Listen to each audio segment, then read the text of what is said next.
Hello ji good morning welcome to exam today friend 10 September 2024ના relative current અફેર્સની discussion આ વિડીયોમાં આપણે કરવાના છે તો છેલ્લે સુધી વિડીયો સાથે બની રહેજો. કરંટ અફેર્સ ઇમ્પોર્ટન્ટ ટોપિક છે, દરેક એક્ઝામમાં પ્રશ્ન પૂછવામાં આવે છે. મિત્રો ટોપિક પર આવીએ. 10 સપ્ટેમ્બર 2024 ક્વેશ્ચન નંબર 1 છે, આંતરરાષ્ટ્રીય સાક્ષરતા દિવસ ક્યારે મનાવવામાં આવ્યો? તો દર વર્ષે 8 સપ્ટેમ્બરે આંતરરાષ્ટ્રીય સાક્ષરતા દિવસ મનાવવામાં આવે છે. બરાબર મિત્રો ઇમ્પોર્ટન્ટ ડેટ્સની વાત છે તો 7 સપ્ટેમ્બરે આંતરરાષ્ટ્રીય ગીત જાગૃતતા દિવસ અને પોલીસ સહયોગ દિવસ, 6 સપ્ટેમ્બરે રાષ્ટ્રીય પુસ્તક વાંચન દિવસ, 5 સપ્ટેમ્બરે આંતરરાષ્ટ્રીય ચેરિટી દિવસ અને 3 સપ્ટેમ્બરે ગગનચુંબી ઇમારત દિવસ, 2 સપ્ટેમ્બરે વિશ્વ નારિયેળ દિવસ. તમામ દિવસ ઇમ્પોર્ટન્ટ છે, યાદ રાખો.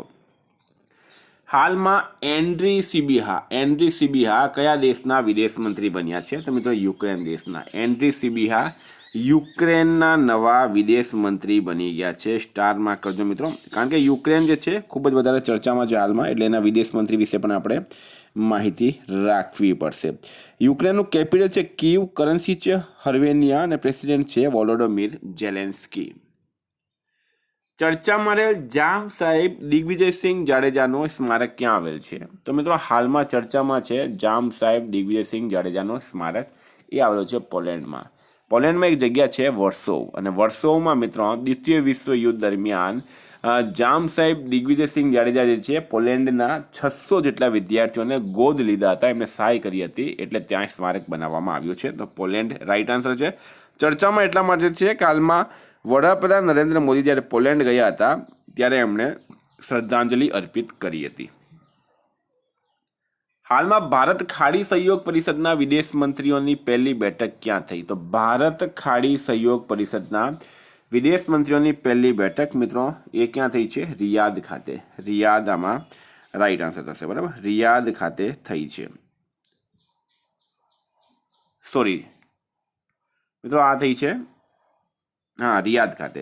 ભારત ખાડી પરિષદની વિદેશ મંત્રીઓની બેઠક થઈ છે રિયાદ ખાતે. વિદ્યાર્થી મિત્રો, તમામ પરીક્ષાઓ આવી રહી છે અને કરંટ અફેર્સનું વેટેજ 15 થી 20% હોય છે. એક્ઝામ ટુડેનું કરંટ અફેર્સ કે જેલા 4 વર્ષથી મિત્રો વિશ્વાસુ કરંટ અફેર્સ છે. કોઈ પ્રશ્ન આપણા ખોટા થતા નથી, અભ્યાસક્રમની બહાર જતા નથી. બરાબર, પોઈન્ટ ટુ પોઈન્ટ ચાલીએ છીએ. ડે વાઇઝ 20થી વધારે કરંટ અફેર્સના પ્રશ્નો લઈએ છીએ. તો પીડીએફ જે છે મિત્રો એ મંથલી તૈયાર કરવામાં આવે છે, ટોપિક વાઇઝ તૈયાર કરવામાં આવે છે. બરાબર, 50થી વધારે પીડીએફનો સમૂહ છે. છેલ્લા 1 વર્ષની લેટેસ્ટ કરંટ અફેર્સની પીડીએફનો સમૂહ છે. 10,000થી વધારે પ્રશ્નોનો સમાવેશ છે. ટોપિક વાઇઝ છે બધી. બરાબર, for example Olympic, Paralympic, Covid, IPL, GI tag, બદલેલા નામ, ભારત ગુજરાતના વર્તમાન પદાધિકારી, પુસ્તક લેખક, કંપની, આવી રીતના ટોપિક વાઇઝ કરંટ અફેર્સની પીડીએફ છે. સાથે સાથે મંથલી 1 વર્ષની કરંટ અફેર્સની પીડીએફ છે મંથલી, તેમાં તમને day wise month wise current affairs આપવામાં આવે. તો પીડીએફ માટે માત્ર 250 રૂપિયા 9510411961 પર Google pay, phone pay, Paytm કંઈ પણ કરો, સ્ક્રીનશોટ મોકલી આપો, 2 મિનિટમાં પીડીએફ મળી જશે. હાલમાં કોણે પહેલી વખત અમેરિકી ઓપનનો ખિતાબ જીત્યો છે? તો મિત્રો વાત થઈ છે પહેલી વખત અમેરિકી ઓપનનો ખિતાબ કોણે જીત્યો?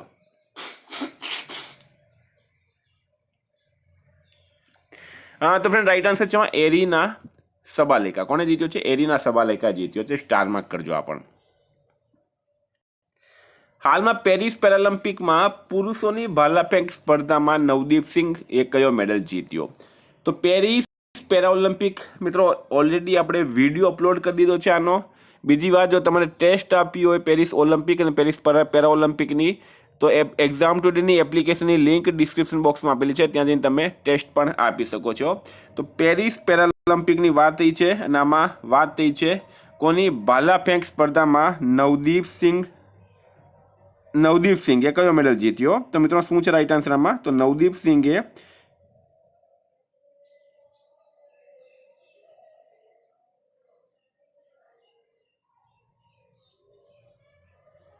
સિલ્વર મેડલ જીત્યો છે. બરાબર, નવદીપ સિંઘ જે છે એમણે સિલ્વર મેડલ જીત્યો છે.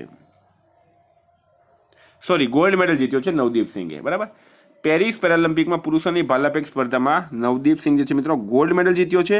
આનો અલગથી વિડીયો બનાવ્યો છે ટેસ્ટ આપવા માટે, એપ્લિકેશન ડાઉનલોડ કરજો તો ત્યાં તમને ટેસ્ટ મળશે. બરાબર, હાલમાં કોણે નવ એરપોર્ટ પર ડીજી યાત્રા સુવિધાનું ઉદ્ઘાટન કર્યું? તો મિત્રો એ કર્યું છે રામમોહન નાયડુએ. નવા એરપોર્ટ પર ડીજી યાત્રા સુવિધાનું ઉદ્ઘાટન કર્યું. હાલમાં પેરિસ પેરાલિમ્પિક 2024માં પદક તાલિકામાં કોણ ટોપ પર રહ્યું છે? તો પેરિસ પેરાલિમ્પિક 2024માં પદક તાલિકામાં મિત્રો ચીન દેશ ટોપ પર રહ્યું છે. ચીન ટોપ પર રહ્યું છે. બરાબર. ભારત કયા નંબર પર રહ્યું છે કમેન્ટ બોક્સમાં જણાવજો, કારણ કે મેં વિડીયો ઓલરેડી બનાવીને મૂકી દીધો છે. અને આની જે તમારે ટેસ્ટ આપવી હોય તો મિત્રો એપ્લિકેશન ડાઉનલોડ કરી લેજો, ત્યાં જઈને તમે ટેસ્ટ આપી શકો. બિલકુલ ફ્રી ટેસ્ટ છે. બરાબર. ઓલિમ્પિકની ત્યાં જઈને તમે ટેસ્ટ આપી શકો. 4 ઓપ્શન મળશે, ઉપર ટાઈમ ચાલશે, છેલ્લે રિઝલ્ટ પણ મળશે, સોલ્યુશન પણ મળશે. ઓનલાઈન સમન્સ અને વોરંટને માન્યતા આપનાર દેશનું પ્રથમ રાજ્ય કયું બન્યું છે? તો એ બન્યું છે મધ્યપ્રદેશ. ઓનલાઈન સમન અને વોરંટને માન્યતા આપનાર દેશનું પ્રથમ રાજ્ય મધ્યપ્રદેશ બની ગયું. મધ્યપ્રદેશના નવા સીએમ બની ગયા છે મિત્રો મોહન યાદવ. રાજ્યપાલ છે મંગુભાઈ પટેલ. કેપિટલ છે ભોપાલ. હાલમાં કોણને નાણાં સચિવ બનાવવામાં આવ્યા? તો તુહિન કાંત પાંડે નવા નાણાં સચિવ બની ગયા છે. કોણ બન્યા છે? તુહિન કાંત પાંડે નવા નાણાં સચિવ બની ગયા છે. સ્ટાર માર્ક કરજો મિત્રો. નાણાં મંત્રી કોણ છે હાલમાં? નિર્મલા સીતારમણ. બરાબર. તો મિત્રો હાલમાં તાહિર જમાન પાકિસ્તાન હોકી ટીમના મુખ્ય કોચ બન્યા. નેપાલ લિમિટેડના સીએમડી બન્યા છે અરવિંદ વડેરા. શરદ કમલ આઈટીટીએફ ફાઉન્ડેશનના રાજદૂત નિયુક્ત કરાયા. નીરજ ચોપડા અને Ayushmann Khurrana FICCI youth icon નામિત કરાયા છે. દલજીતસિંહ ચૌધરી બીએસએફના ડીજી બન્યા છે. હાલમાં કઈ રાજ્યની સરકારે આધાર કાર્ડ માટે એનઆરસી રસીદ સંખ્યા ફરજિયાત કરી? તો આધાર કાર્ડ માટે એનઆરસી રસીદ સંખ્યા કોણે ફરજિયાત કરી છે? અસમ સરકારે. અસમમાં કોની રાજ્ય સરકાર છે મિત્રો? બીજેપી. બીજેપીના સીએમ કોણ છે? હેમંતા બિસ્વા શર્મા. હવે એમણે આધાર કાર્ડ માટે એનઆરસી રસીદ સંખ્યા ફરજિયાત કરીને એક નવો વિવાદ પણ ત્યાં ઊભો કર્યો છે. આ સાથે જ વિપક્ષે આરોપ લગાવ્યો છે કે ભારતીય જનતા પાર્ટી પોલિટિક્સ કરી રહી છે. બરાબર. તો અસમના સીએમ છે હેમંતા બિસ્વા શર્મા. આ તમારે યાદ રાખવાનું. લક્ષ્મણ આચાર્ય ત્યાંના નવા રાજ્યપાલ બની ગયા. કેપિટલ છે દિસપુર.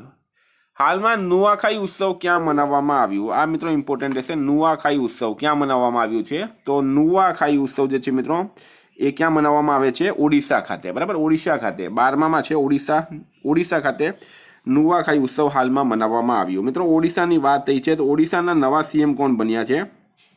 મોહન ચરણ માંઝી. બરાબર. ઓડિશાનું કેપિટલ છે મિત્રો ભુવનેશ્વર. અને નુઆખાઈ જે છે કૃષિ આધારિત એક તહેવાર છે. કઈ બેંકે સ્ટાર ધન વૃદ્ધિ સાવધિ જમા યોજના શરૂ કરી? સ્ટાર ધન વૃદ્ધિ સાવધિ જમા યોજના મિત્રો એ કરી છે કોણે? Bank of India. Bank of ઇન્ડિયામાં રાઈટ આન્સર થશે. હાલમાં કોણે દ્રષ્ટિબાધિત લોકો માટે બ્રેલ બીમા પોલિસી રજૂ કરી છે? તો મિત્રો એ કરી છે સ્ટાર હેલ્થ દ્વારા. સ્ટાર હેલ્થ દ્વારા દ્રષ્ટિબાધિત એટલે કે જે બ્લાઇન્ડ લોકો હોય છે એમના માટે સ્ટાર હેલ્થ દ્વારા એક વીમા પોલિસીની જાહેરાત કરવામાં આવી. ક્યાં સુપર ટાઇફૂન યાગીના કારણે 100થી વધારે લોકોના મૃત્યુ થયા છે? તો મિત્રો વિયેતનામમાં યાગી નામનો એક ટાઇફૂન આવ્યો, એના કારણે 100થી વધારે લોકોના મૃત્યુ થયા.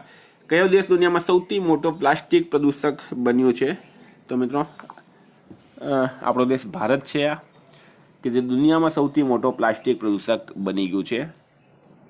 બ્રિટેન, યુરોપિયન યુનિયન અને કયા દેશે દુનિયાની પહેલી એઆઈ સંધિ પર હસ્તાક્ષર કર્યા? તો બ્રિટેન, યુરોપિયન યુનિયન અને કયા દેશ? તો ફ્રેન્ડ રાઈટ આન્સર છે આમાં અમેરિકા.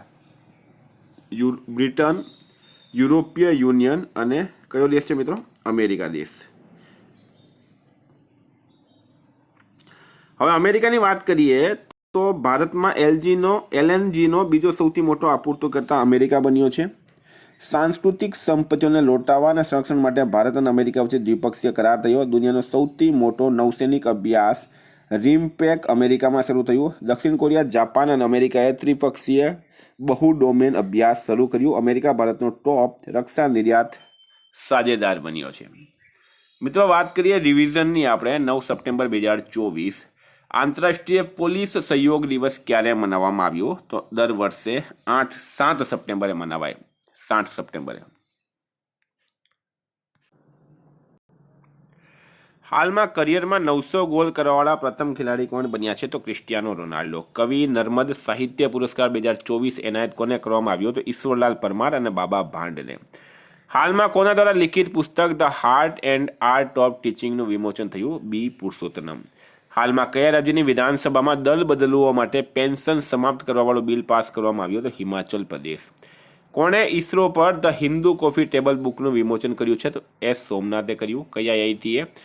વિમાન શિક્ષણને પ્રોત્સાહન આપવા માટે એરબસ સાથે કરાર કર્યો તો IIT ગુવાહાટી. કયા દેશમાં હનુમાનજીની 90 ફીટની વિશાળ મૂર્તિનું વિમોચન કરાયું તો USA રાઈટ આન્સર છે. કોને ન્યૂ દિલ્હીમાં આયોજિત વ્યાપાર સુધાર કાર્ય યોજના 2022માં 2 શ્રેણીઓમાં ટોપ અચીવર્સ એવોર્ડ મળ્યો તો ઉત્તર પ્રદેશ. સુપર ટાઇફૂન યાગીના કારણે કયા દેશમાં નુકસાન થયું છે તો ચીન રાઈટ આન્સર છે. 7 સપ્ટેમ્બરે કયા દેશનો સ્વતંત્રતા દિવસ મનાવવામાં આવ્યો તો બ્રાઝિલનો. કોણ એશિયાઈ ઓલિમ્પિક પરિષદના પ્રથમ ભારતીય અધ્યક્ષ બન્યા તો રણધીર સિંહ. મનીષ કુમાર ગુપ્તા કયા રાજ્યના મુખ્ય સચિવ બન્યા છે તો અરુણાચલ પ્રદેશના. ભારતે અગ્નિ-4 બેલેસ્ટિક મિસાઇલનું સફળ પરીક્ષણ ક્યાં કર્યું તો ઓડિશા ખાતે.